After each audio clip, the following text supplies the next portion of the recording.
दोस्तों ही मुझो फनकार आ इन्हें समझो तो फनकार जो पुत्र ही ना है मुझो दोस्त आ बेहतरीन मानू आ एड़ी त मिठा द भौंकर ओ मुजाइना में जो माता ना केड़ी गाल क्या हिन जा 50-60 एल्बम मार्केट में मछौरो ने किया उस्ताद किया ये छोरो आस्ते तो शाबाशी रे आस्ते छापाती नजर ही कौन दिया चाहिए उस्ताद हवाने गाइंदो बीजा मगो खाइंदो बस क्यों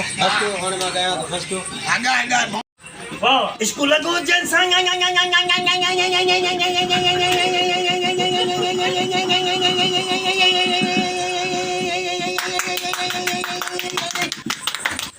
भूत जमाट तक हुआ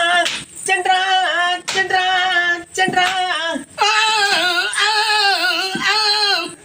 पकड़े विधम प्रिय सा हयूं लठियूं डंडा डंडा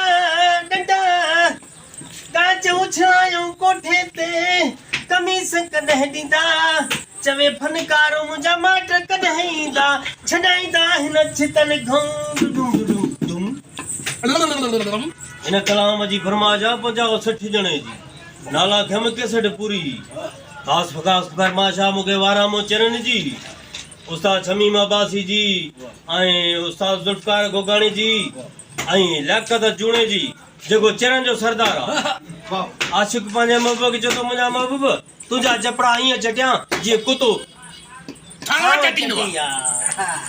आशिक पंहिंजे महबूब खे छा थो चए मुंहिंजा महबूब मूं वटि कुझु बि कोन्हे न कार अथई न कुझु बि कोन्हे मूं वटि गॾहकार थो चढ़ी त मां हाज़ुर आहियां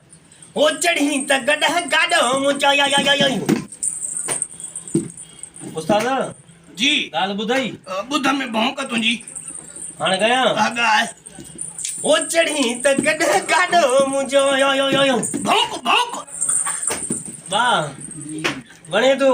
हां दादा भलो कलाम हो चढ़ी त गॾह गाॾो मुंहिंजो आ लगा तमाम हाज़ुर यार वो आहे चढ़ी त गॾह गाॾो मुंहिंजो हाज़ुर यार वो आहे बीका मोटर कार मूं वटि सोना हाज़ुर न आहे चढ़ी त गॾह गाॾो मुंहिंजो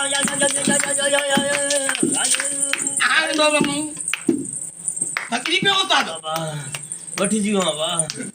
जबान दुखाई थी न लूण न जबान के अलाए छा थो थिए बा छा तो चई सुर्खी हणे चपन के न बा थोड़ो हिंग वञा हिंगा न गाया अरे बी बाला छा तो चई अलाए छा अरे बा मुझे फनकार के है और मुंह में दरिया आजो बा अरे मेरी गीता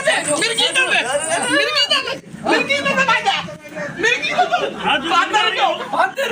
सिखाए मुझे फादर अरे जादू मेरी